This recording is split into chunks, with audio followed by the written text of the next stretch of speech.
दुनिया भर के बाजारों से आज फिर से है हल्की कमजोरी के संकेत और कल के कमजोर बने सेशन के बाद आज दबाव के साथ खुलने के हैं आसार। किन लेवल पर बाजार लेगा सपोर्ट और कमजोर खुलने के बाद क्या हो आपकी स्ट्रेटेजी रहेगा, इसी पर फोकस। स्वागत है आप सबका शेयर बाजार लाइव में। नमस्कार, मैं हूं अनिल सिंह और नमस्कार, मैं हूं दीपांशु भंडारी। एक्शन के लिए हो जाइए तैयार। कल तो रिकॉर्ड नहीं बना, आज भी थोड़ा ग्लोबल नरमी की वजह से हमारे बाजार सुस्त खुलने के संकेत दे रहे हैं, बट उसके बाद क्या होगा ये जानना है जरूरी और इस पर लेंगे सर आपकी भी राय। पहले तो बताएं आज के ट्रिगर्स क्या कह रहे हैं। बहुत पास पहुंच कर भी थोड़ा सा दूर रह गए कल। वो ज्यादा दुख होता है जब इतनी पास पहुंच के चले जाओ। हाँ, मतलब खास तौर से जब तैयारी वैयारी आप बहुत ज्यादा करके रखो और मतलब उसके बाद तो कल सुबह जितने डांस वीडियो आए मैं बता नहीं सकता, लेकिन दर्शकों का जोश तो है ही, इसमें कोई डाउट नहीं। ठीक है, थोड़े ग्लोबल संकेत कमजोर है तो उसका असर तो आज आपको दिखेगा, लेकिन ओवरऑल चलिए आज के संकेतों पर पहले देख लें ट्रिगर्स। वैसे तो अमेरिका में छुट्टी का माहौल था कल, लगातार 3 दिनों से, वीकेंड के बाद सोमवार को भी बाजार बंद थे, लेकिन डाउ फ्यूचर्स हल्की कमजोरी के संकेत दे रहा है, 125 अंक नीचे है और एसजीएक्स निफ्टी भी 65-75 अंक नीचे इस वक्त आपको दिखेगा। एचडीएफसी म्यूचुअल फंड में प्रोमोटर्स अबरडीन यहाँ पर 10.25% अपना हिस्सा बेचेंगे और सबसे बड़ी बात और अहम बात है कि पूरा का पूरा हिस्सा बेचकर वो बाहर निकल जाएंगे। इंडिगो एविएशन सेक्टर की सबसे बड़ी डील करने जा रहा है एयरबस के साथ। 500 विमानों का एक बड़ा ऑर्डर इंडिगो की तरफ से आता हुआ दिखा है और ये खबर शायद हिंदुस्तान की नहीं, आज दुनिया भर के बिजनेस न्यूज़ में एक बड़ी हाईलाइट वाली खबर बनती हुई दिख रही है। और इसके अलावा अमेरिका के लिए प्रधानमंत्री मोदी रवाना हो चुके हैं। डिफेंस सेक्टर पर नजर रहेगी, वहाँ पर ढेर सारी डील्स होने की उम्मीद है और कल अंतर्राष्ट्रीय योग दिवस भी पूरे दुनिया में धूमधाम से मनाया जाएगा। तो ये सारे हैं आज के ट्रिगर्स। बिल्कुल, तो ट्रिगर्स तो भरपूर आते हुए दिखे, हालांकि अमेरिका बंद था, बट इंटरेस्टिंग एक्शन है। हमारे बाजार पर भी व्यू लेना, आज की स्ट्रैटेजी भी जाननी है, बट उससे पहले ग्लोबल संकेत उतने नहीं थे, बट 2 इंटरेस्टिंग चीज़ें हो रही हैं सर ग्लोबल मार्केट्स में।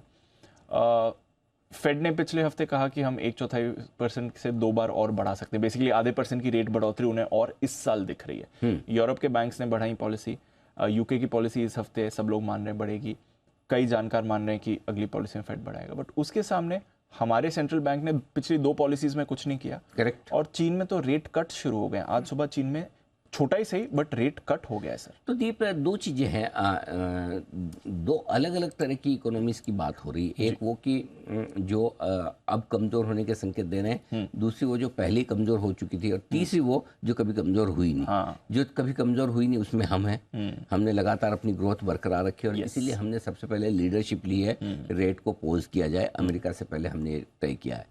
चाइना के ब्याज दरों को कम करने के पीछे पर्पज़ ये कि चाइना सबसे पहले उनकी इकोनॉमिक करेक्शन में गई है, वहाँ पर पहले से धीमापन शुरू हुआ, अमेरिका की से भी बहुत पहले। सो आई थिंक चीन की तरफ से जितना जो कुछ भी उन्हें कराना था वो कर चुके हैं और वहाँ महंगाई उतनी बड़ी समस्या है भी नहीं। तो उस लिहाज से उनका ब्याज दरों को काटना बनता है, लेकिन चीन दुनिया को डायरेक्शन नहीं देता और वो इसलिए नहीं देता कि वो क्या करते हैं, कैसे करते हैं, कब करते हैं और उनके आंकड़े क्या है। मतलब कोई भी 100% श्योरिटी से चीन वाले खुद भी नहीं बोल सकते तो बाकी की तो बात छोड़ दो। हाँ, ये ज़रूर है कि चीन में ब्याज दरों की कटौती का सीधा सीधा असर कमोडिटीज़ पर पड़ता है। वो थोड़ा पॉजिटिव असर है कि ब्याज दरें घटेंगी, चीन का कंजम्पशन बढ़ेगा, डिमांड बढ़ेगी मेटल्स की और बाकी सारी कमोडिटीज़ की। वो फ़र्क तो ज़रूर है क्योंकि चीन भी एक बहुत बड़ा कंज्यूमर है दुनिया भर में और प्रोड्यूसर भी, दोनों लिहाज से। तो वो एक फ़र्क पड़ता है। रहा सवाल बड़ी डेवलप इकोनॉमी का, जिसमें आप अमेरिका और बाकी यूरोप के देशों को देखते हैं, वहाँ पर अभी भी मामला ढीला ढाला है। अभी भी वहाँ के सेंट्रल बैंक्स और सरकार अभी पॉलिसी को लेकर बहुत क्लैरिटी में नहीं है। मतलब एक तो ये होता है कि आप पॉलिसी को लेकर बड़ा निश्चिंत है कि ये होगा ये करेंगे। दूसरा जब है ना निश्चित नहीं होता तो फिर है ना पूरी तरह से डेटा डिपेंडेंट होते हैं या मार्केट डिपेंडेंट होते हैं कि जैसा डेटा दिखेगा उस हिसाब से डिसीजन लेंगे। नो डाउट हर सेंट्रल बैंक, हर सरकार पॉलिसी का डिसीजन डेटा पर ही लेती है, लेकिन डेटा कैसा आएगा उसको लेकर आपका कॉन्फिडेंस भी तो दिखना चाहिए ना। तो वो कॉन्फिडेंस मिसिंग है। अमेरिका में वो कॉन्फिडेंस पूरी तरह से मिसिंग है। फेड गारंटी से, दावे से नहीं कह सकता कि मेरे अगले डेटा ऐसे आएंगे, राइट। सो वो अभी तक आने में, क्लैरिटी आने में थोड़ा सा मुझे लगता है समय लगेगा। तो इस लिहाज से अमेरिका और यूरोप के बाकी देश, यूरोप तो खैर डरा हुआ है, अमेरिका अनिश्चित है जी। ये साफ दिख रहा है। अब रहा सवाल कल के सेशन का, तो दीप अमेरिका में कल कुछ जो चीजें हुई है वो साफ तौर पर इस बात की ओर इशारा कर रही है कि अभी भी अमेरिका में ब्याज दरें बढ़ने का खतरा टला नहीं है, बल्कि ये खतरा बढ़ रहा है। कल 75% लोगों ने मान लिया कि अगली पॉलिसी में 1/4% ब्याज दरें बढ़ेगी, और यही वजह थी कि अमेरिका में 10 सालों की बॉन्ड यील्ड 3.8% पर जहां पहुंची है। डॉलर इंडेक्स फिर से मजबूत होकर 102.50 के ऊपर निकलता हुआ दिख रहा है। तो इसका मतलब क्लियर कट है कि थोड़ा सा है ना, ब्याज दरें बढ़ने का जो डर है वो अमेरिका में लौटता दिख रहा है। और मुझे लगता है दीप, अगली पॉलिसी तक ये अमेरिका में ये डर बना रहेगा, और इसी के दम पर अगला जब तक कोई बड़ा ट्रिगर आपको न मिले, ब्याज दरें बढ़ेगी नहीं बढ़ेगी। वो होता था ना वो क्या? मतलब पता नहीं, मैंने ऐसा सुना है फिल्मों में यार को, वो कॉलेज वॉलेज वो एक एक गुलाब की एक एक पत्ती तोड़ के फेंकते हैं, लव मी और love me not, love me not, ऐसे कुछ होता था। करते हैं लोग, ऐसा करते हैं ना, ऐसा। तो वैसे हाल अमेरिका के, बढ़ेंगी नहीं बढ़ेगी, बढ़ेंगी नहीं बढ़ेगी, रोज एक एक गुलाब की पत्ती तोड़ जो आखिरी बच्चा जो आखिरी बच्चा उस पर डिसाइड कर लो बढ़े। उस तरह का मामला थोड़ा दिख रहा है, क्योंकि 50-50 हाँ, मतलब कुछ हो तो रहा नहीं ना, अब क्या करो। सो आई थिंक ठीक है, थोड़ा एक तरफा 8 हफ्तों से आपका नैस्डैक बढ़ रहा है, 5 हफ्तों से S&P बढ़ रहा है, 3 हफ्तों से डाउ बढ़ रहा है। प्रॉफिट बुकिंग करने के लिए कोई तो वजह चाहिए ना, और वो वजह ब्याज दरों की वजह से आती दिख रही है। तो मुझे लगता है थोड़ी सी अमेरिकी बाजारों में हल्की फुल्की प्रॉफिट बुकिंग आ सकती है, थोड़े कमज़ोर हो सकते हैं, उसमें कुछ गलत नहीं है, होना भी चाहिए। और थोड़े हल्के हो जाए तो वापस आपके लिए चढ़ने के और चलने के लिए मौका बनेगा। तो मेरे ख्याल से वही होता दिख रहा है। तो ओवरऑल थोड़ा सा अमेरिका मुझे लगता है पॉज लेने के मूड में है, हाँ, बस उतना ही, उससे ज़्यादा कुछ नहीं। और वो ठीक भी है, हर एक बाजार की सेहत के लिए अच्छा है। इंटरेस्टिंग चीज़ ये है दीप की नई सीरीज़ की शुरुआत होगी आज रात अमेरिका में। तो नई सीरीज़ की शुरुआत में बहुत इंपॉर्टेंट ये है कि आप पिछली सीरीज़ में शॉर्ट कवरिंग फोमो टाइप वाली बाइंग से हटकर क्या हल्की कमजोर शुरुआत करते हैं, या फिर चलो सीरीज खत्म हो गई वापस से जोर लगा कि नया खरीदा जाए। सो आई थिंक आज का ट्रेडिंग सेशन अमेरिका में मेक और ब्रेक वाला होगा। नई सीरीज का पहला सेशन है, लेट्स सी आज क्या होता है अमेरिका में। फिलहाल तो देखिए, शुक्रवार के, सोमवार के और आज सुबह के डाउ फ्यूचर्स संकेत कमजोरी की तरफ शुरुआत के दे रहे हैं, इसमें कोई डाउट नहीं। आज भी फिर से 125-150 पॉइंट डाउ फ्यूचर्स नीचे है। तो ऐसा कोई तूफानी तेजी वाला माहौल तो नहीं दिख रहा। सो हो सकता है शॉर्ट कवरिंग हो जाने के बाद, एक्सपायरी खत्म होने के बाद थोड़ी बहुत प्रॉफिट बुकिंग का माहौल बन सकता है। तो मैं आज इंतजार करना चाहूंगा नई सीरीज की शुरुआत अमेरिकी बाजार कैसे करते हैं। बट थोड़ा दबाव है, इसमें कोई डाउट नहीं, क्योंकि न सिर्फ दबाव आपको इंडाइसेस में दिख रहा है फ्यूचर्स में, बल्कि दबाव बॉन्ड डील्स में, दबाव थोड़ा सा डॉलर इंडेक्स में दिख रहा है। तो वो थोड़ा सा एक, और चाइना में जो कुछ हुआ वो मूड बना दे बाजार का। चाइना से हम संकेत लेते ही नहीं ना, कोई नहीं लेता, कोई नहीं लेता, हमारी छोड़ो, कौन लेता है चाइना से? चाइना से कोई नहीं लेता। खुद देखो हांगकांग की 1.5% घटा पड़ा है, उन्हीं का खुद का है वो। तो कौन संकेत लेता? कोई नहीं ले रहा, वो खुद भी 1/3% नीचे है। तो आई थिंक थोड़ा ग्लोबल माहौल ढीला है आज के लिए, ढीला है ना। जी ठीक है, तो चलिए वहां से तो एनकरेजिंग संकेत फिलहाल अभी के लिए तो नहीं आ रहे। हमारे बाजार के लिए भी बताइए sir, so near yet so far वाली सिचुएशन कल हो गई, बट फिर उसके बाद जो सेकंड हाफ में था वहां पर थोड़ी बिकवाली हमने ज्यादा आती हुई देखी, बैंक्स पर प्रेशर बनते हुए दिखा। निफ्टी भी होल्ड आउट कर रहा था, बट फिर यहाँ पर भी प्रेशर बढ़ गया बैंक्स की वजह से। क्या हो गया सर ऐसा? कल जो बाजार को हल्के होने की वजह चाहिए थी इसलिए थोड़ा हो गया, या फिर कुछ और भी था? 2-3 चीजें हैं दीपा। मतलब देखिए, वैसे देखा जाए तो पोस्टमार्टम करना बड़ा आसान काम है, डायग्नोसिस करने से। क्यों घट गए वो बताना बहुत आसान काम है, क्यों घटेंगे वो बताने से। 2-3 चीजें, एक तो थोड़ा सा कल सुबह थोड़ा अचानक से यूफोरिया बनने लगा था, कि जिसमें ऐसा लगा कि लाइफ हाई के बाद 19,000 और जो कुछ भी है वो सब होता हुआ दिखेगा। तो उस चक्कर में थोड़ी सी लॉन्ग पोजीशन ट्रैप होती हुई दिखी, पहली चीज। दूसरी चीज, ग्लोबल सपोर्ट मिसिंग था। तीसरी चीज ये कि आमतौर पर ग्लोबल सपोर्ट मिसिंग होता है तो आप ये उम्मीद करते हैं कि आज बाजार में तेजी होगी।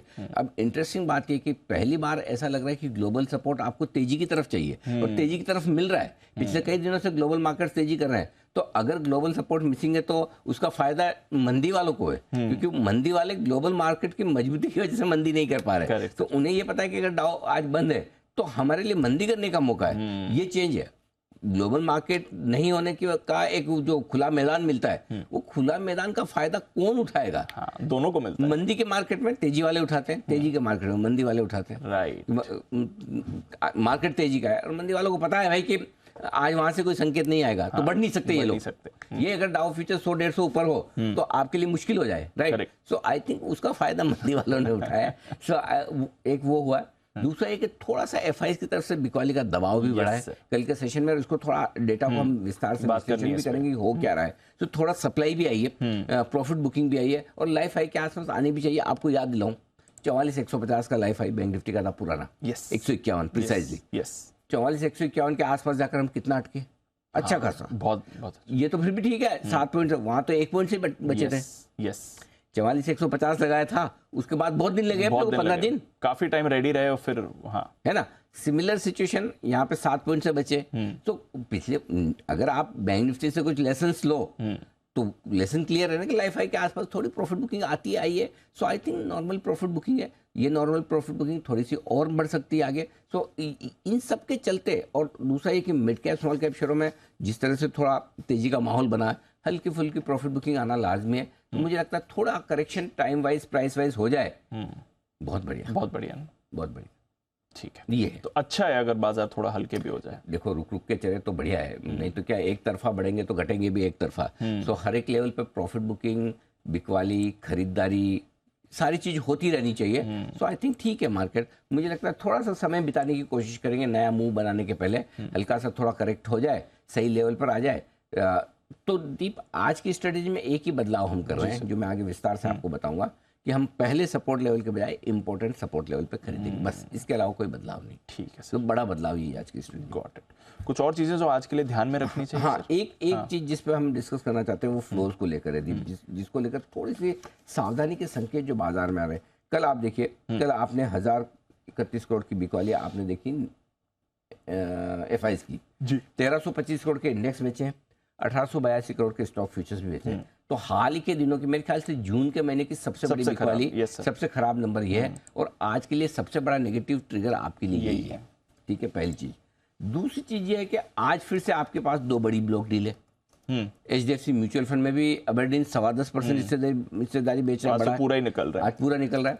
दूसरा टिमकेन, यहाँ पर बड़ी बिकवाली होती दिख रही है। मैं देख रहा था दीप, जून के महीने में एक जो सबसे बड़ी समस्या इस मार्केट की दिख रही है वो ये है कि अब बड़े फ्लोज आते हुए दिख रहे हैं ब्लॉक डील्स के जरिए। जो मार्केट की तेजी हो रही है, उस तेजी का फायदा प्रोमोटर्स उठा रहे हैं, या फिर बड़े इन्वेस्टर्स। गो फैशन 625 करोड़ की ब्लॉक डील हुई है, Shriram finance 1400 crore, axis bank 2200 crore, MTR 250 crore, चलो छोटी है, कल्याण ज्वेलर्स 725 करोड़, कोटक बैंक 6200 करोड़। कुल मिला के लगभग 11,500 करोड़ के ब्लॉक्स हुए हैं, 11,500। रिसेंटली काफी बड़ा एक्शन और 15-16 हजार की टोटल खरीदारी एफआईज की। यस।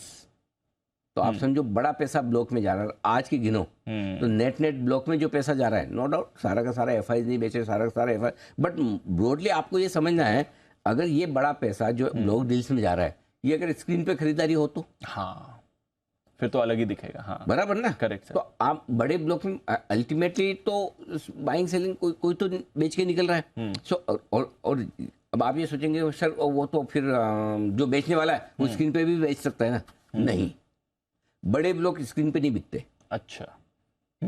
अगर एबरडीन 10% हिस्सेदारी स्क्रीन पे बेचा जाए, बेच पाएगा? नहीं, इम्पॉसिबल है। सर्किट लगेंगे, इम्पॉसिबल है, करेक्ट। या बेचते बेचते 6 महीने निकल जाएंगे, कि रोज 2 लाख 2 लाख बेचते हैं, 6 महीने निकल जाएंगे, फिर यही काम करता रहेगा बैठ के, है ना। सो इसलिए जब बड़ी सप्लाई आपको आती है और वो बड़ी सप्लाई कोई दूसरे इन्वेस्टर खरीद रहे, तो वो पैसा जो प्रोबेबली आपका सेकेंडरी मार्केट में आ सकता था, स्क्रीन पे आ सकता, तो वो मिसिंग है। सो थोड़ा मुझे लग रहा है, जो डर मार्केट को लग रहा है वो ये लग रहा है कि सप्लाई ज्यादा आ रही है। अब सोचो अबरडीन जैसा 10% हिस्सेदारी बेचना छोटी चीज है नहीं। कोटक में आप देखो 6,200 करोड़ की बड़ी डील आ रही है, एक्सेस में हुई थी बड़ी। और इंटरेस्टिंगली आपको ध्यान होगा, पिछले 3-4 दिनों से हम लगातार एक चीज कह रहे हैं, हम बैंक्स में थोड़ा सा कोशिश हो गए। पहले हम बहुत बुलिश तरीके, क्यों?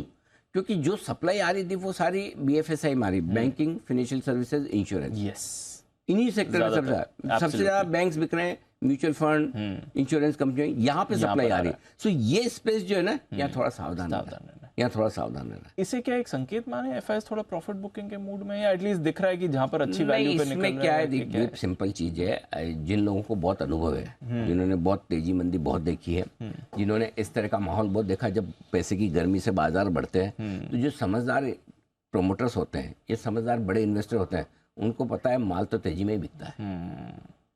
तो अब जब बिक रहा है, अब आज का एग्जाम्पल मैं बताऊं, टिमकेन 8% अपनी हिस्सेदारी बेच रहा है। आप लोगों को पता भी नहीं है कि जब से टिमकेन लिस्ट हुआ पहली बार प्रोमोटर हिस्सेदारी बेच रहे हैं, sir, first time ever. Sir. और डिस्काउंट कितना? 14%। 14%। ये 14% डिस्काउंट क्या होता है? मजाक थोड़ी है। हाँ। तो ये दिखा रहा है कि सप्लाई क्या है। एबरडीन 10% ले जाओ, ले जाओ। तो सीधा। आई थिंक थोड़ी ये जो सप्लाई आ रही है और जो पैसा निकल रहा है ना, ये थोड़ा बाजार के अपसाइड को लिमिट कर सकता है। Got it. बस उतना ही है, और कोई बात नहीं। ठीक तो है। मेरे ख्याल से थोड़ा मामला something to keep eye on, मतलब ध्यान रखना है। अभी जो डेटा है मेरे पास, जून महीने में एफआई ने अभी तक 5,800 करोड़ की खरीदारी की है, लोकल फंड ने 4,000 करोड़ की, तो उससे तो कहीं ज्यादा आपके बड़े ब्लॉक्स हो रहे हैं। तो ब्लॉक डील में पैसा बढ़ा जा रहा है दीप, ये थोड़ी चिंता की बात। बिल्कुल। चलिए, आज भी 2 बड़ी ब्लॉक डील्स हैं, इसका इम्पैक्ट भी आते हुए दिखेगा। फंड फ्लोज पर तो ऑलरेडी हम इसका इम्पैक्ट पड़ते हुए देख ही रहे हैं। आइए फिर समझते हैं आज के सेटअप। सर, आज की स्ट्रैटेजी क्या कह रही है? सेटअप में कहाँ रखनी है नजर, बताइए जरा। जो थोड़ा सा ग्लोबल मार्केट से हल्की सावधानी के संकेत हैं जी। दूसरा ये कि एफआईज खरीदारी से अपना थोड़ा सा हाथ रोक रहे हैं, और बड़ी ब्लॉक डील से ऊपरी लेवल पर थोड़ी सप्लाई आने की आशंका। तो ये 3 थोड़े से नेगेटिव फैक्टर है, इनके चलते ऊपर के लेवल पे हल्की फुल्की प्रॉफिट बुकिंग भी आप करते चलें। एग्रेसिव खरीदारी करने के बजाय इंपॉर्टेंट और बड़े सपोर्ट लेवल के आसपास खरीदें। फर्क इतना ही, खरीदना है लेकिन बड़े सपोर्ट लेवल पे खरीदना, छोटे वाले और पहले पे नहीं। बस इतना फर्क है। फिर भी 2 लेवल्स आपके लिए इंपॉर्टेंट है अब, 18,475 निफ्टी पर और 43,000 बैंक निफ्टी पर। जब तक इन लेवल के ऊपर आप बंद हो रहे हैं तब तक कोई खास चिंता की बात नहीं, एक रनिंग करेक्शन के तौर पर देखें। अगर इन लेवल्स के नीचे आप बंद होने का संकेत देखें तो आपको थोड़ी सावधानी रखनी है। अदरवाइज रनिंग करेक्शन है, 2% का 1.5% का करेक्शन जनरली निफ्टी में, बैंक निफ्टी में 1 से 3% का रनिंग करेक्शन आता है, वो रनिंग करेक्शन हो सकता है और उसको आपको संभाल के चलना है। बस ठीक है, गॉट इट। ठीक है, आज के ग्लोबल संकेत नेगेटिव है, एफआईएस के संकेत नेगेटिव हैं, घरेलू फंड्स के संकेत हैं न्यूट्रल। सेंटिमेंट, वायदा कारोबार के संकेत भी न्यूट्रल, सेंटिमेंट और ट्रेंड अभी तक पॉजिटिव है। आज सेंटिमेंट थोड़ा न्यूट्रल कोशिश होने की कोशिश करेगा। सो 2 पॉजिटिव, 2 न्यूट्रल, 2 नेगेटिव। ठीक है। निफ्टी 18,635, 18,690 ये है पहला सपोर्ट रेंज। इस रेंज में खुलेंगे और उसके बाद देखते हैं कितनी और मजबूती बनती है, क्या है, और खरीदारी आती है, रुकते हैं, क्या है क्या नहीं है। इसके ठीक नीचे 18,550 से 18,600 मजबूत खरीदारी की जगह बनती है। एक बार की यहाँ पर खरीदारी करना बनता है। ऊपर की तरफ 18,750, 1800 पहली रुकावट की जगह है। 18,755 पर आप बंद हुए हैं, सो हरे निशान में आने में मुश्किल पड़ेगी। उसके ठीक ऊपर 18,825, 18,875 लाइफ टाइम हाई के आसपास स्ट्रॉन्ग सेल जोन निकल कर आ रहा है। अब बड़ी तेजी फिर से वही होगी जब 18,900 को आप पार करके टिके। सेम वैसे ही जैसे 44,500 के ऊपर आप निकल नहीं पाए, टिक नहीं पाए, तो 44,500 और 18,900 अब आपके लिए ऊपर थोड़ा रुकावट का काम करेगा। बैंक निफ्टी 43,275, 43,400, 43,275, 43,400 पहला सपोर्ट जोन है। इसके आसपास पहुंचकर देखेंगे और कितनी ताकत है। इसके ठीक नीचे 43,000, 43,200 मजबूत खरीदारी की जगह। असली कमजोरी और बड़ी कमजोरी 43,000 के नीचे जाने पर ही बनेगी। वैसे 42,800 होता है वो लेवल, लेकिन 43,000 क्लोजिंग बेसिस पर काफ़ी है। और उसकी वजह यह है दीप की पिछले कितने दिनों से आप 35 ट्रेडिंग सेशन से आपने 43,000 के नीचे की क्लोजिंग नहीं दी। 35 ट्रेडिंग सेशन, 35 ट्रेडिंग सेशन ये है। और पिछले 26 में से 25 ट्रेडिंग सेशन ऐसे गए हैं जहाँ आपने 43,600 के नीचे बंद नहीं हुए। Right sir. तो 43,600 भी अपने आप में एक अच्छा सपोर्ट बन सकता है। तो ये आपके लिए। और निफ्टी में अगर आप बिल्कुल छोटा स्टॉप लॉस सोच रहे हो तो 18,550 का है, जहाँ आप 12 दिन हो गए 18,550 के ऊपर बंद होते हुए, 21 दिन हो गए 18,475 के ऊपर बंद होते हुए। इसलिए मैंने 18,475 को आज 17 दिन हो गए 18,475 के ऊपर बंद होते हुए। सो वैसे मल्टीपल सपोर्ट के आसपास है, तो इंपॉर्टेंट सपोर्ट लेवल के आसपास हम खरीदेंगे भी। बैंक निफ्टी हायर जोन 43,675, 43,800 ये पहली रुकावट की जगह है आपके लिए। ऊपर की तरफ पार करके निकले टिके तो 43,875, 44,075, 43,875, 44,075 आपके लिए बिक वाली की जगह। Got it sir. ठीक है। कल थोड़ा हल्के जरूर हुए, एफआईएस की पोजीशनिंग भी कम हुए, पुट कॉल रेशियो भी नीचे आए। क्या ये कंफर्टेबल है या थोड़ा और हल्के होने की जगह है? देखिए 55 से 51 कोई बहुत कंफर्टेबल नहीं है, मतलब हायर साइड पे ही है, नो डाउट, उसमें कोई डाउट नहीं है। पुट कॉल रेशियो जरूर कंफर्टेबल हो गया है निफ्टी बैंक निफ्टी दोनों में, वहाँ थोड़ा आराम मिला है। बाकी एफआईएस की लॉन्ग पोजीशन तो अभी भी थोड़ी हायर साइड पे है ही दीप, इसमें कोई डाउट नहीं है। विक्स 3-4% बढ़कर आया, ठीक है, बढ़ा है घटा है विक्स, बढ़ा है 4% बढ़कर, घट तो नहीं, 3.5, हाँ विक्स बढ़ा है बराबर 4% बढ़कर आया है 11-23 पर, तो थोड़ी सी वॉलेटिलिटी बढ़ने के संकेत। ठीक है, बताएं सर मौजूदा पोजीशन स्टॉप लॉसेस। तो स्टॉप लॉस दो तरीके से लगे, एक छोटा लगाना है डे ट्रेडर्स को, वो है 18,600 का, और क्लोजिंग बेसिस पे 18,475। ठीक है, ठीक है, ना ना ना, ये कौन सा स्टॉप लॉस, 18,475 आएगा इंट्राडे, 18,600 और क्लोजिंग 18,475, ये स्टॉप लॉस लेकर चले आप इंट्राडे ट्रेडर्स के लिए। निफ्टी पर 18,600, क्लोजिंग 18,475। बैंक निफ्टी इंट्राडे और क्लोजिंग बेसिस पे स्टॉप लॉस एक ही रहेगा, 43,375। हाँ, इसी स्टॉप लॉस पर आपको फोकस करना है, ये स्टॉप लॉस रहेगा। ठीक है सर। शॉर्ट साइड पर एक ही है, निफ्टी और बैंक में लाइफ हाई के आसपास 18,900। ठीक है, ठीक है, यहाँ से 150 पॉइंट ऊपर का वही रखना ठीक रहेगा। ओके, और बैंक निफ्टी के लिए इंट्राडे और क्लोजिंग दोनों 44,100। अब ये स्टॉप लॉस कल 44,300 का रखा था, अब आज 44,100 का होगा बैंक निफ्टी का स्टॉप लॉस शॉर्ट साइड पर, ये आपके लिए stop loss. Got it sir. Okay, नई पोजीशंस बताएं सर।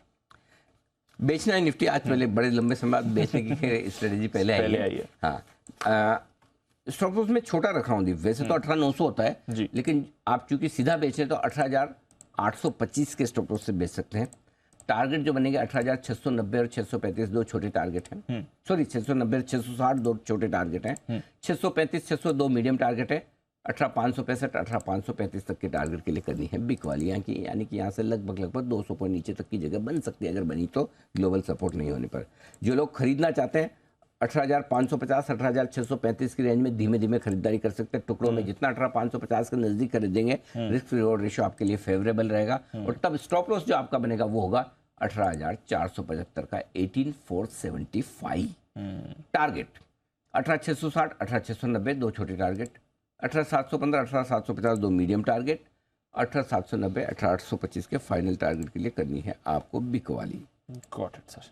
ठीक है, लेना चाहते हैं, लेना चाहते हैं, बताएं सर। बैंक निफ्टी मौका तो होगा बेचने के लिए। यहाँ भी मैंने इंटरेस्टिंग चीज है कि दोनों में बेचने में जो है ना, मैंने स्टॉप लॉस छोटा रखा है, छोटा रखा है। यहाँ भी 43,850 ये आपका स्टॉप लॉस है अगर आप बेचना चाहते हैं तो। 43,850 कायदे से 44,100 होता है, अगर ऊपर खुल रहा होता तो मैं आपको ऊपर की रेंज देके बोलता कि 44,850 का स्टॉप लॉस होगा, अदरवाइज वो रिस्क रिवॉर्ड रेशियो आपके फेवरेबल बनेगा नहीं। ट्रू, इसलिए 43,850 के स्टॉप लॉस से बेच दीजिए।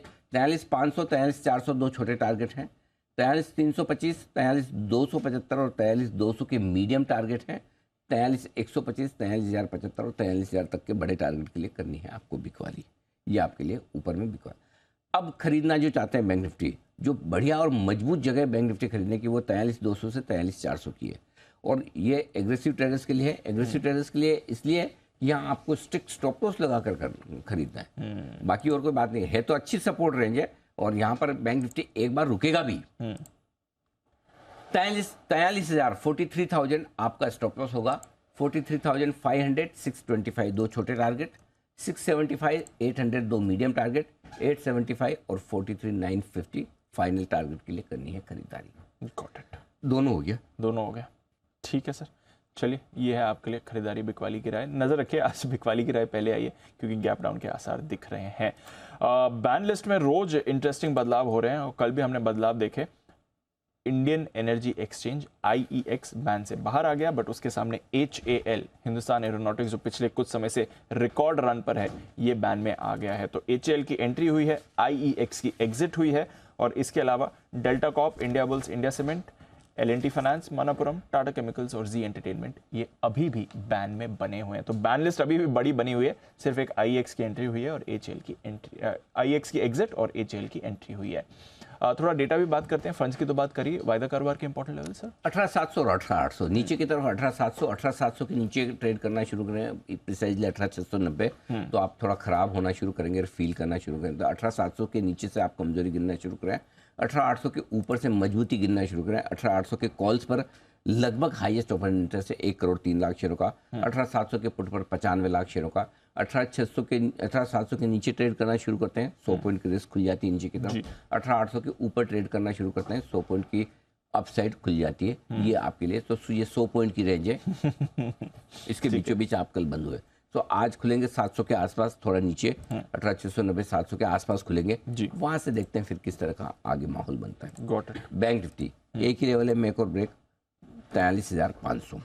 ये आखिरी उम्मीद है। 43,500 के नीचे आज ट्रेड करना शुरू करेंगे तो आखिरी सपोर्ट लेवल अब जो बचा है वो 43,400 43,500 बचा है। ये 100 पॉइंट की रेंज तोड़कर नीचे ट्रेड करना शुरू करेंगे तो आप जाएंगे मल्टीपल सपोर्ट जोन में, लेकिन मूड खराब रहेगा। सपोर्ट जोन में जाएंगे लेकिन मूड खराब रहेगा। ऊपर में 43,800 से 44,000 की रेंज वो है जहाँ पर सप्लाई जबरदस्त है, तो 44,000 के जितना नज़दीक आसपास बेच पाएंगे उतना आप प्रॉफिटेबल। अब आज तो ऐसा कोई रिकवरी का बड़ा माहौल नहीं दिख रहा कि आप वापस 44,000 देख ही ले, फिर तो बाकी देखते हैं ग्लोब। अगर डाउ फ्यूचर्स दिन के दौरान बाद में जैसे जैसे दोपहर में 1:30-2 बजे के बाद मुंह आता है, अगर सुधर जाए कुछ बढ़िया मुंह दिखा दे तो अच्छी बात है, और अगर कमजोर होने लगे तो आज हमें जो ट्रेड करना है, बड़े दिनों बाद मैं बोल रहा हूँ कि आज ग्लोबल संकेतों पे ट्रेड करना है। आज ग्लोबल संकेतों पे, आज ग्लोबल पे करना है, काफी टाइम बाद। हाँ, काफी टाइम बाद आज ग्लोबल पे ट्रेड करना है, ठीक क्योंकि अगर FI सबका सपोर्ट नहीं है और ग्लोबल खराब है तो अपने उधर देख के ही करने हैं। हाँ, अपना सिंपल चीज है, जहाँ से संकेत सही मिले उससे लो। ओके, हाँ, ज्ञान जिधर से मिले ले लो, हाँ, है ना। ऐसा नहीं कि मैं तो यहीं जाऊँ यहीं से लूंगा, गूगल से मिले गूगल से ले लो, गुरुकुल से मिले गुरुकुल से ले लो, अड़ नहीं सकते। हाँ, वहाँ जहाँ जो चीज काम कर रहे हैं। आप देखो एशिया का हाल आज खराब है, मरा पड़ा है एकदम, ऐसा हाल है, आज खराब है ना। तो इसलिए आज हम ग्लोबल संकेत लेंगे। चलिए ग्लोबल संकेतों को फोकस करेंगे, बट स्टॉक मूवमेंट तो हमारे मार्केट में ही होगा। तो आइए लेते हैं अनिल जी से आज का स्टॉक ऑफ द डे भी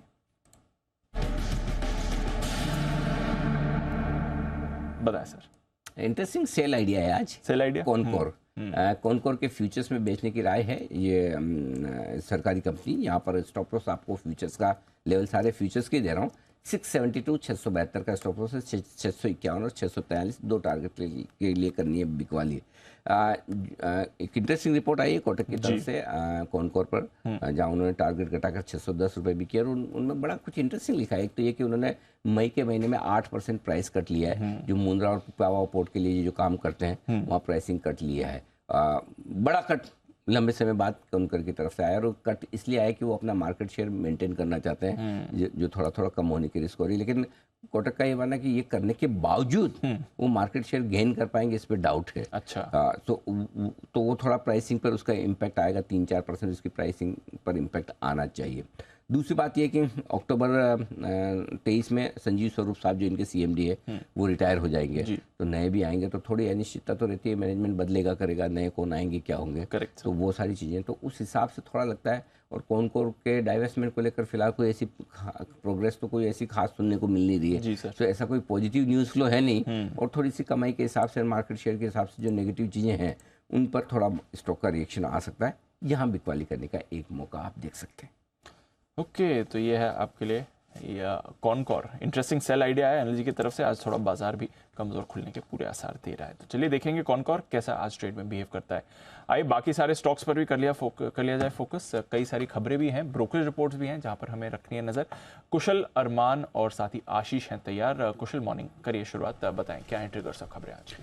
मॉर्निंग डीप ट्रिगर्स के लिहाज से सबसे पहले तो अबांस होल्डिंग और लैंडमार्क कार्स, ये दोनों स्टॉक्स फोकस में रहेंगे क्योंकि इनका प्री IPO जो लॉक इन है वो खत्म होने वाला है। साथ ही IPO के लिहाज से HMA एग्रो इंडस्ट्रीज, यहाँ पर इसका IPO खुलने वाला है। कुल इशू साइज 480 करोड़ रुपए का है। आज से लेकर 23 जून तक ये IPO खुला रहेगा।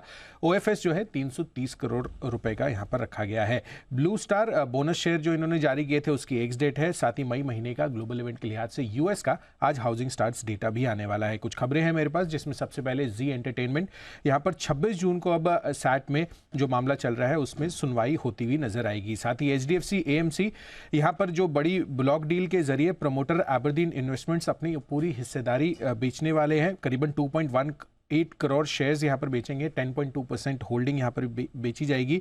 1800 से लेकर 1892 रुपये 45 पैसे प्रति शेयर के भाव पर ये शेयर्स बेचे जाएंगे। तो मौजूदा भाव से देखेंगे तो करीबन 4.96% के डिस्काउंट पर ये डील हो सकती है। साथ ही यहाँ पर अगर आप देखें तो जो कुल मिलाकर डील साइज है वो 3,920 करोड़ रुपए का है, अगर आप lower end of the price देखें तो। HDFC लिमिटेड और HDFC बैंक ये स्टॉक्स फोकस में रहेंगे क्योंकि ये जो इनकी एजुकेशन लोन कंपनी है HDFC क्रेडिला, उसमें 90% हिस्सेदारी जो है HDFC लिमिटेड बेचेगी अपना BPEA इक्विटी और क्रिस कैपिटल यहाँ पर ये निवेश करते हुए नजर आएंगे और कुल मिलाकर 9,060 करोड़ रुपए की ये डील है।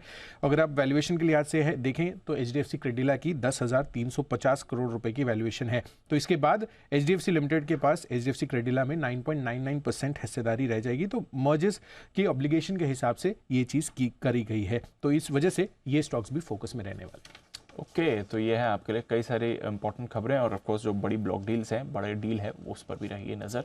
अरमान, मॉर्निंग, बताएं आपके पास कौन सी खबरें हैं आज? जी गुड मॉर्निंग। सबसे पहले टिमकेन इंडिया, यहाँ पर अगर आप देखिए promoter Timken Singapore block deal के जरिए लगभग 0.6 करोड़ जो शेयर्स हैं वो बेचेंगे। वो अगर आप हिस्सेदारी के हिसाब से अगर आप देखेंगे और अगर भाव देखेंगे तो 3,000 के भाव पर होगा, जो कि अगर आप मौजूदा भाव देखेंगे वहाँ पर लगभग 14% डिस्काउंट पर है। और ये जो ब्लॉक डील का साइज होगा वो लगभग 1890 करोड़ के आसपास का जो है होने वाला है। इंटरग्लोब एविएशन, यहाँ पर आप ध्यान रखें क्योंकि एयरबस इंडिगो के साथ डील का ऐलान किया है, बड़ा ऐलान करते हुए दिखे हैं। 500 A320 फैमिली एयरक्राफ्ट जो है उसकी डिलीवरी होगी और ये डिलीवरी होने वाली है अगर आप देखें 2030 से 2035 के बीच में जो एयरक्राफ्ट की डिलीवरी होने वाली है। और इस नए ऑर्डर के बाद अगले 10 साल में 1000 नए एयरक्राफ्ट के जो है ऑर्डर जो है आते हुए दिखेंगे। IIFL सिक्योरिटीज़, यहाँ पर सेबी ने 2 साल तक नए ग्राहक जोड़ने पर प्रतिबंध लगाया है और स्टॉक ब्रोकर्स नियमों को उल्लंघन पर सेबी का आदेश आता हुआ दिखा है। हालांकि अगर आप देखें कि यहाँ पर कंपनी का बयान भी आता हुआ दिखा है, उन्होंने ये बताया कि अप्रैल 2011 से जनवरी 2017 तक विभिन्न अवधियों में ये जो इंस्पेक्शन हुआ है जिसमें सेबी का ऑर्डर जो है वो रिट्रोस्पेक्टिव है और 2017 जुलाई से जो इनहैंस्ड सुपरविजन सर्कुलर है वो आया था। उनका यह कहना है कि यह जो ऑर्डर है उससे मौजूदा ग्राहकों के साथ कंपनी, अगर आप देखिए कंपनी के मौजूदा कारोबार में कोई प्रभाव नहीं पड़ना है।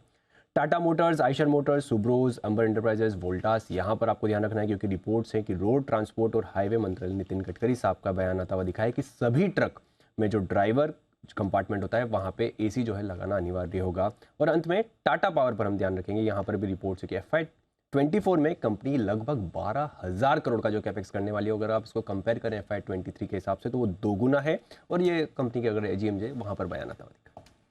ओके, तो ये है आपके लिए कुछ इंपॉर्टेंट खबरें। कल का फंड एक्शन भी रहा है, कुछ और खबरें भी हैं, कुशल बताएं इसके बारे में। बिल्कुल दीप, खबरों में सबसे पहले वेदांता यहाँ पर खबरें आ रही हैं। कंपनी FY24 में करीबन इस वित्तीय वर्ष में $1.7 बिलियन का निवेश करेगी। साथ ही FY23 में कंपनी का निवेश देखिए तो $1.2 बिलियन का था, तो $0.5 बिलियन यहाँ पर एडिशनल कैपेक्स FY24 में इनका विचार है। पिरामल एंटरप्राइजेज, पिरामल ग्रुप के करीबन 2600 करोड़ रुपए के जो NP है उसको खरीदने के लिए फीनिक्स ARC और साथ ही एरिस SSG सबसे आगे है। इस पर बातचीत अभी भी जारी है, तो ऐसी कुछ खबरें बन रही है पिरामल एंटरप्राइजेज के लिए भी। कैनफिन होम्स, यहाँ पर फोकस करिए क्योंकि बोर्ड से शेयर या फिर QIP या फिर राइट्स इशू के जरिए करीबन 1000 करोड़ जुटाने को मंजूरी दे दी है बोर्ड ने। साथ ही कर्ज या NCD के जरिए 4000 करोड़ जुटाने को भी मंजूरी मिलती हुई दिखी है। तो यहाँ पर ये सभी प्रस्ताव AGM में रखे जाएंगे। इंडियन ह्यूम पाइप्स, यहाँ पर भी फोकस करिए क्योंकि प्रमोटर और प्रमोटर ग्रुप के जो मेंबर्स हैं उनको प्रेफरेंशियल आधार पर करीबन 42.5 लाख शेयर जारी करने को मंजूरी मिल गई है। 141 रुपये 70 पैसे प्रति शेयर के भाव पर ये शेयर आवंटित करने को मंजूरी मिली है। तेगा इंडस्ट्रीज, यहाँ पर फोकस करिए, प्रमोटर्स ने यहाँ पर मेहुल मोहन का जो है करीबन 20 लाख शेयर बेचे हैं इन्होंने 907 रुपये 2 पैसे प्रति शेयर के भाव पर। और यहाँ पर ऑलमोस्ट इन्होंने अपनी होल्डिंग बेच दी है 3% अगर आप इक्विटी शेयर के हिसाब से देखेंगे, शेयर होल्डिंग के हिसाब से। और एक और प्रमोटर है, उन्होंने भी 1.09% हिस्सेदारी यहाँ पर बेची है। तो कुल मिलाकर 4.10% प्रमोटर्स ने इस कंपनी में बेचे हैं अपनी। साथ ही जो बायर्स है तेगा इंडस्ट्रीज में वो टाटा AIA लाइफ इंश्योरेंस है, जहाँ पर 0.6% इन्होंने हिस्सेदारी खरीदी है ऑलमोस्ट सिमिलर प्राइस पर। ओके, तो ये है आपके लिए सारी की सारी खबरें और फंड एक्शन जो आते हुए दिखा है। आइए आशीष के पास चलते हैं और जानते हैं आज की ब्रोकरेज रिपोर्ट्स FIR में।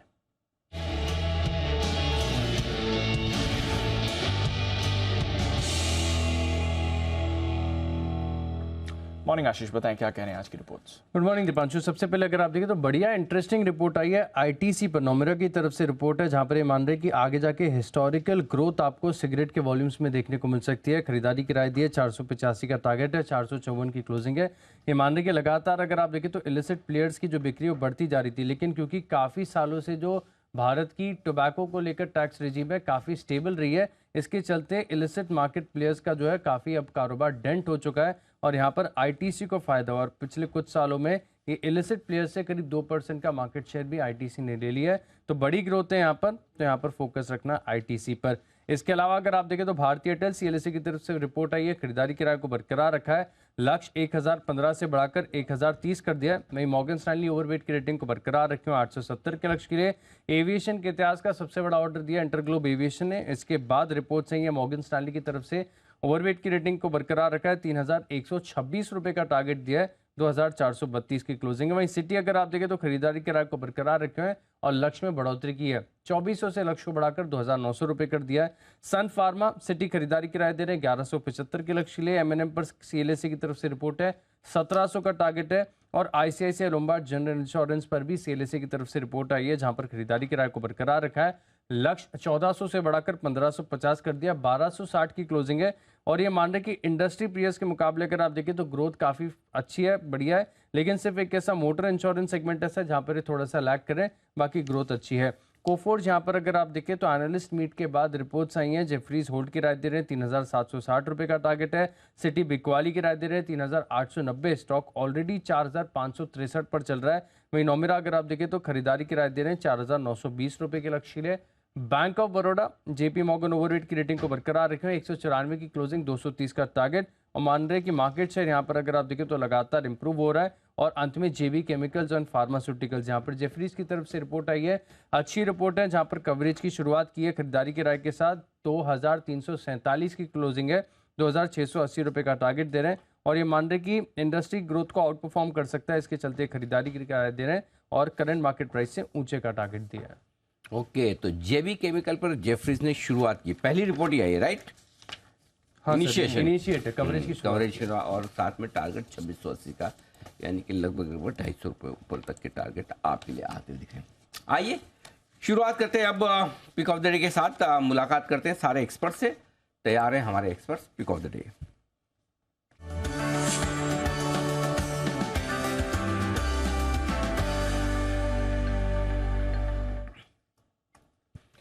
हिमांशु जी सुप्रभात, शुरुआत करें सर, बताएं।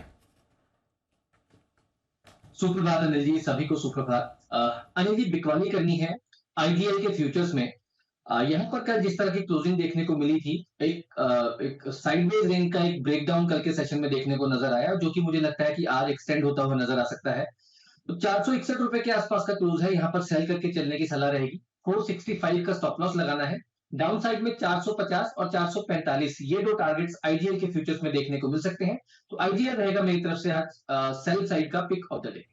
IGL बिकवाली करने की राय इस स्टॉक में, और शुरुआती बिकवाली की राय के साथ आई है हिमांशु जी। चलिए बढ़िया है, देखते हैं आज बाकी एक्सपर्ट्स कहाँ क्या एक्शन देखते हैं। बंसल जी गुड मॉर्निंग, बताएं सर।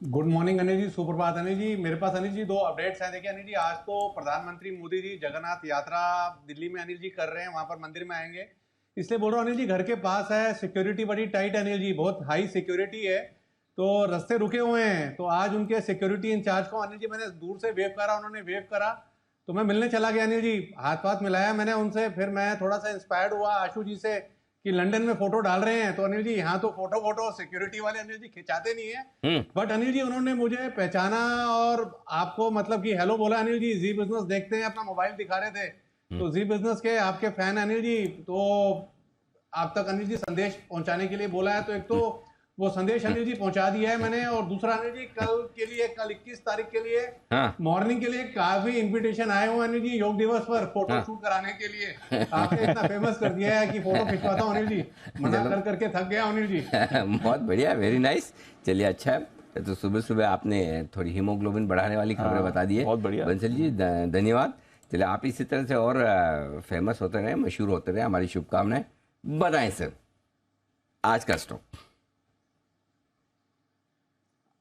अनिल जी बहुत दिनों से कोई किसी ने नोटा का प्रयोग नहीं करा अनिल जी, कहीं रस्टिंग ना हो जाए उसके ऊपर, तो मेरा नोटा अनिल जी स्वीकार एक्सेप्ट कीजिए अनिल जी। नहीं, ज्यादा रस्टिंग हो जाए तो हम स्क्रैप ही कर देंगे ना उसको, ऐसी क्या बात है, जब लोग यूज ही नहीं करे तो उस चीज की जरूरत क्या है। एग्जैक्टली हाँ, तो हम तो पूरी तरह से खत्म भी कर सकते थे। चलिए बंसल जी ने नोटा का इस्तेमाल कर ही दिया। कुणाल जी बताएं सर, आपका क्या इरादा है। सुप्रभात अनिल जी, सुप्रभात दीपांशु। अनिल जी, नेक इरादा है, खरीदारी की राय है, खरीदना है HDFC लाइफ को, जिसमें कल एक बड़ा ब्रेकआउट हुआ था। आज बाजार का मूड थोड़ा शुरुआती ट्रेड में खराब है, तो मुझे लगता है कि थोड़ा नीचे मिल जाए तो बहुत ही अच्छा रहेगा। तो नीचे के लेवल्स पर खरीदारी करके चलनी है HDFC लाइफ में। 614 रुपए पर 614 पर एक स्टॉप लॉस रखें, गिरावट में बाय करें। पहला टारगेट 640, दूसरा टारगेट 660 रुपए। 640 660 दो टारगेट करें खरीदारी HDFC लाइफ में। HDFC ग्रुप के स्टॉक्स में आज एक्शन ही एक्शन है। HDFC AMC में एक्शन है, HDFC लिमिटेड में एक्शन है। सब जगह कुछ ना कुछ आपको हरकत और बड़ा काम होते हुए नजर आएगा। सुमित जी गुड मॉर्निंग, बताएं sir pick of the day. Good morning Anil ji, good morning Anil ji. Pick of the day के तौर पे एस्कॉर्ट्स को सिलेक्ट करना चाहिए। एस्कॉर्ट्स के अंदर मेरे को लग रहा है कि यहाँ से एक अच्छा ऊपर का मूव देखने को मिल सकता है। एस्कॉर्ट्स के अंदर वैसे भी एक अच्छी तेजी का मूव देखने को मिल रहा है, तो 2180 2190 के आसपास एस्कॉर्ट्स में खरीदारी करके चलने का सलाह रहेगा। नीचे में जो इसका सपोर्ट और स्टॉप लॉस बनेगा 2125 2130 के पास बनेगा, तो 2125 का 2125 का नीचे में स्टॉप लॉस लगाना है। ऊपर में जो टारगेट देखने को मिल सकते हैं 2275 से 2300 रुपए तक के लेवल देखने को मिल सकते हैं। तो एस्कॉर्ट्स में खरीदारी करें 2125 के स्टॉप लॉस से 2275 2300 ये लेवल ऊपर में देखने को मिलने चाहिए। चलिए बढ़िया, तो एस्कॉर्ट्स खरीदारी करने का मौका सुमित जी को। अविनाश जी को मौके कहाँ दिख रहे हैं जान लेते हैं। अविनाश जी गुड मॉर्निंग, बताएं सर आपकी pick of the day. Good morning Anil ji, good morning Deepanshu. देखिए मेरी pick capital goods major Larsen and Toubro पे रहेगी। मुझे लग रहा है कि काफ़ी बड़े अनाउंसमेंट्स डिफेंस के सेक्टर में आने की उम्मीद है। मोदी जी जो US को जा रहे हैं, तो यहाँ पे मुझे लग रहा है कि लार्सन एंड टुब्रो पे फोकस करिए। स्टॉक करीबन 2200 के करीब मिल रहा है। हमको लग रहा है कि जिस प्रकार की इनकी प्रेजेंस डिफेंस स्पेस में है, काफ़ी सिग्निफिकेंटली वो इसको बढ़ा रहे हैं। प्लस ओवरऑल जो उनका कैपिटल गुड्स और इंफ्रा का बिजनेस है वो भी बहुत अच्छी तरह से चल रहा है। तो मेरे ख्याल से अगर नजरिया आपका 6 से 12 महीने का है, तो करीबन 2600-2700 का एक मीडियम टर्म टारगेट आपको कंफर्टेबली मिलेगा। प्लस ओवरऑल जिस प्रकार का GDP का ग्रोथ आंकड़ा आ रहा है, इसमें कोई डाउट नहीं कि कॉर्पोरेट कैपेक्स अगर बढ़ता है, प्लस जिस प्रकार से डिफेंस में इनका एक्सपोजर है, तो अच्छी खासी कमाई इस स्टॉक में आपको मिलेगी। और अनिल जी दूसरा एक स्टॉक जहां पे हमने अभी मैनेजमेंट को हाल ही में मिला है, जो काफ़ी चर्चे में नहीं है, इस कंपनी का नाम है इमेजिका एंटरटेनमेंट वर्ल्ड। ये बेसिकली हमारे पूना और खोपोली के लोकेशन में इनको ये बहुत बड़ा एक वाटर और थीम पार्क चलाते हैं। इस कंपनी में एक बहुत बड़ा टर्न अराउंड हो गया है, डेट रेजोल्यूशन प्लान कंप्लीट हो चुका है। तो मुझे लग रहा है कि जिस प्रकार से अभी अपॉर्चुनिटी है अम्यूजमेंट पार्क्स में, वाटर पार्क्स में, इस स्टॉक को जरूर नजर रखें। इनफैक्ट फंडामेंटली पिछले साल दैट इज FY23 के लिए करीबन 250 करोड़ के रेवेन्यू पे इन्होंने ऑलरेडी 100 करोड़ का EBITDA रिकॉर्ड किया है, और आने वाला साल भी इनके लिए काफ़ी अच्छा रहेगा। तो मेरे ख्याल से अभी इसके ऊपर जरूर नज़र रखिए। काफ़ी सस्ता स्टॉक है, और अगर लंबी नज़रिया कोई लेता है तो मुझे लग रहा है कि यहाँ से करीबन 65-70 रुपये का टारगेट प्राइस पॉसिबल लग रहा है। ओके, तो ब्लू चिप्स में से L&T ये पसंद है अविनाश जी को 2600 और 2700 के टारगेट के लिए, और mid cap small cap space में अगर आप नजर डालें तो फिर इमेजिका वर्ल्ड ये पसंद आ रहा है 65 से 70 के टारगेट के लिए। तो दो कॉल्स आपके लिए आज अविनाश जी की तरफ से। आइए बहुत सारे स्टॉक्स पर बात करनी है क्योंकि एक्शन भरपूर होने वाला है। HDFC लाइफ की तो कुणाल जी आपने बात करी, HDFC AMC पर इंपॉर्टेंट लेवल्स बताइए क्योंकि बड़ी ब्लॉक डील होने वाली है।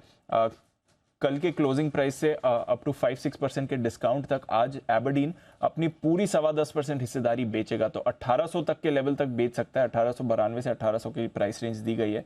जरा बताएं सर इंपॉर्टेंट लेवल्स क्या बनते हैं इसके लिए। देखिए डाउनवर्ड प्रेशर कुछ बना रहेगा दीपांशु इसके चलते, और एक जो मेजर सपोर्ट है चार्ट पर वो मुझे 1840 के आसपास नजर आता है। तो मुझे लगता है 1840 का लेवल क्लोजिंग बेसिस पर इंपॉर्टेंट है। अगर स्टॉक नीचे आता है तो वहां पर खरीदारी के मौके हैं, और मुझे लगता है कि एक मेजर सपोर्ट है 1790 से लेकर के 1800 के दरमियान। तो अगर उन दाम पर ये स्टॉक मिलता है तो मध्यम से लंबी अवधि के लिए डेफिनेटली बाय करके चलना चाहिए। काफ़ी अंडर वैल्यूड स्टॉक है इन स्तरों पर, तो अगर गिरावट में मिले तो मेरी राय में बिल्कुल खरीदारी करके चले। ओके, गिरावट में खरीदारी करने की चलनी चाहिए। एक बार अविनाश जी से भी इस पर राय लूंगा। अविनाश जी, जो पूरा एक स्टेक सेल का ओवरहैंग रहता है, रिसेंटली भी एबरडीन ने बेचे थे, बट उसके बाद आज जो पूरी 10.25% हिस्सेदारी बेचती है, तो आगे की इनकी स्टेक सेल का डर तो निकल गया, बट एक ही बार में इतना बड़ा ब्लॉक भी बिक रहा है। तो किस तरह से अप्रोच होनी चाहिए सर HDFC AMC को लेकर? नहीं, मुझे लग रहा है कि देखिए जो भी ओवरहैंग स्टॉक में था वो अभी मेरे ख्याल से ये स्टेक सेल के बाद पूरी तरह से दीपांशु क्लियर हो जाएगा। मेरे ख्याल से देखिए जिस प्रकार का ग्रोथ मोमेंटम अभी बिजनेस में है, मुझे लग रहा है कि ये फैक्टर बहुत इंपॉर्टेंट रहेगा आगे की चाल के लिए। तो डेफिनेटली आई मीन लंबी अवधि के लिए किसी को खरीदना है तो मेरे ख्याल से ये डील के बाद मुझे नहीं लग रहा है कोई बड़ी ओवरहैंग स्टॉक में रहेगी। तो उस पॉइंट ऑफ व्यू से लंबी अवधि के लिए इसमें जरूर थोड़ा सा एक्यूमुलेट करना चाहिए, बट टाइम फ्रेम थोड़ा लंबा रखे। इसमें जरूर एक अच्छा रिस्क रिवॉर्ड बन सकता है, प्रोवाइडेड इन्वेस्टर कम से कम साल 1.5 साल का नजरिया लेता है। साल 1.5 साल का नजरिया आपको रखना पड़ेगा, बट नजर रखिए HDFC AMC आज फोकस में रहेगा। HDFC बैंक भी एक्शन में रहेंगे क्योंकि HDFC लिमिटेड क्रेडिला में 90% हिस्सा बेचेगा। करीब 9,060 करोड़ में ये डील होने वाली है। टोटल वैल्यूएशन इसके करीब 10,350 करोड़ की निकल कर आती है। बंसल जी, HDFC लिमिटेड इस पर एक बार राय दें सर, इंपॉर्टेंट लेवल्स क्या रहेंगे इसके लिए?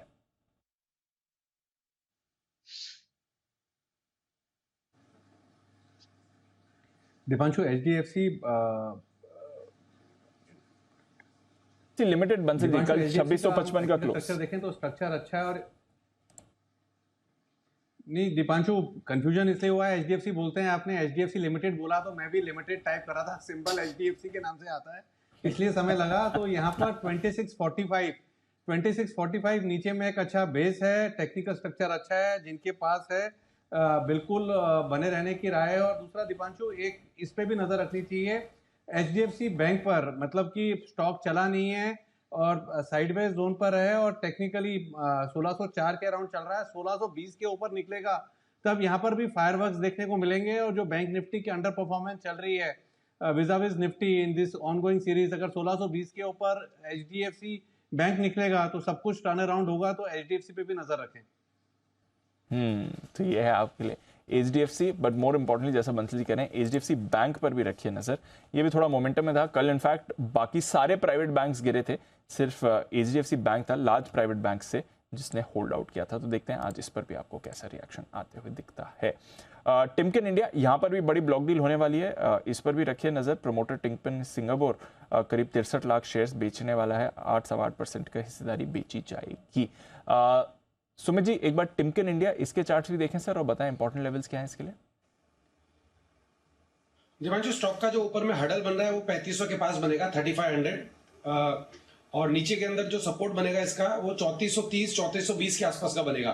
तो 3420 का लेवल अगर नीचे में टूटा तब इसके अंदर और गिरावट आएगा, और ऊपर के अंदर 3500 का लेवल टूटता है और उसके ऊपर क्लोजिंग देखने को मिलती है तो फिर 3600 से 3650 तक के लेवल आने वाले दिनों में टिमकेन के अंदर देखने को मिल सकते हैं। स्टॉक का स्ट्रक्चर बढ़िया है, अगर कोई भी छोटा मोटा डिप आता है तो उसमें खरीदारी करके चलने का सलाह होगा। ओके, तो ये है आपके लिए टिमकेन, जहां पर रखिए नजर। आज इस पर भी ब्लॉक डील होने वाली है। अविनाश जी, ट्रैक करते हैं सर। आई थिंक पहली बार ऐसा है जब प्रमोटर की तरफ से सेलिंग आ रही है वाया ब्लॉक। क्या व्यू है सर इस पे?